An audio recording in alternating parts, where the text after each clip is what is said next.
Whoa, man, and we're back. Well, am I good or am I good, huh? First, Ophelia Payne dominates her... What, are you having a fit?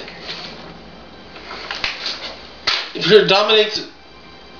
What are you saying, monkey? She destroyed Apathy and this loser, Alex Gold. Look, I know to the untrained eye, it looked like Alex Gold gave her a hard time. It looked like he gave her a tough match. That he gave Ophelia all she can handle. But no, okay? To an untrained simian like yourself, I can see how you make this mistake. But see, I have a Harvard education. I am an expert in professional wrestling. I have been in professional wrestling for over 20 years. I trained with Vern Gagne. Okay? I invented the body slam. And I can tell you as an expert, Ophelia Payne was toying with it. She was putting on a show for the audience. She was, as we say in the vernacular, putting him over. Do with me. Putting him over. See, this is the good person that Ophelia Payne is. She cares about the business. She cares about taking care of the little people like Alex Gold. He's little and, well, he's sort of a person. But trust me, Alex Gold's a loser. Okay? And moving on. What about the tag title match? Didn't I call that one? Huh? What do you mean no? Didn't I sit here and tell you that the Brothers of Apocalypse, Jonah Stevens, Daniel Stevens, that they were going to whip, not just beat, but whip the Schlockmeisters? And they did, didn't they? Really, what match were you watching? Because the Brothers of Apocalypse are now the new, watch this, and the new World Tag Team Champions. No more of Tommy Kane and his foolishness. No more Chip Schiller. They're looking to rape old ladies. Now we have two champions who will represent our federation with dignity. Chuck Diesel, Hunter Orange, insulting their family name. You can't tell which is which because, frankly, you're morons. Don't worry about what to call them now because all you have to do is call them champ. Because that's what they are. They are the champs. Legion brings home yet another title where it belongs. This is what happens when you finally get into the ring and one of your opponents is not named Mike Ripcord. What is your problem? Andrew won his match. That's a matter of opinion, monkey. He hard punched Pummel. I know it sort of appeared that way, but who are you going to believe? Me, your surrogate daddy, or your lying eyes?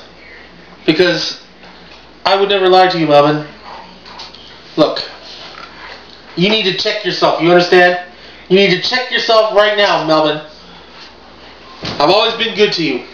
I feed you, I take care of you, I clean your litter box ever since I got you from that pet store in Boise.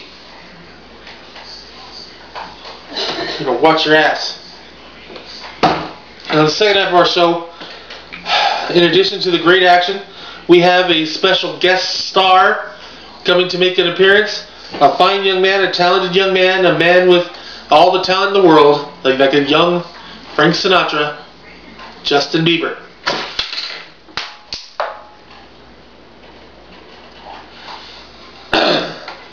He will be singing a song that I wrote for him later on in tonight's Implosion.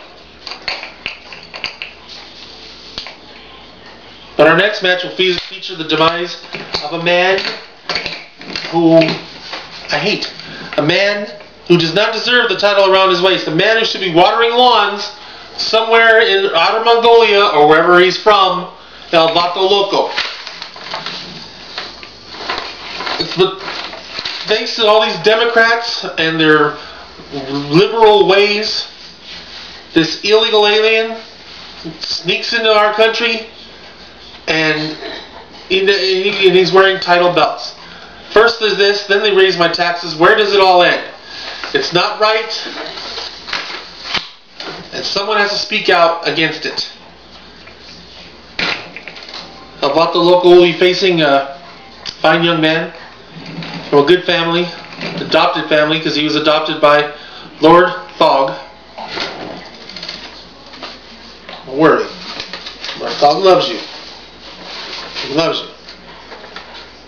Jason Toombs is raised by a poor family along with his half-retarded brother Cinemax, who took his name from the only cable channel their TV would get. Toombs was always plagued by this moth-ridden fleabag brother of his, until finally he discovered his talent for professional wrestling, came to the BWA, but could not get it away from his leech of a brother, who also came to the BWA, and now Jason Toombs is back after a hiatus. He's back with Legion, where he belongs, and tonight he puts his past behind him when he destroys this ghetto punk, El Vato Loco. El Vato Loco, yes, very good.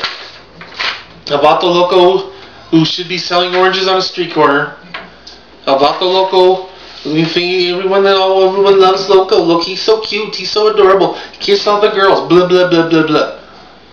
Jason Toombs is twice the man El Vato Loco will ever be.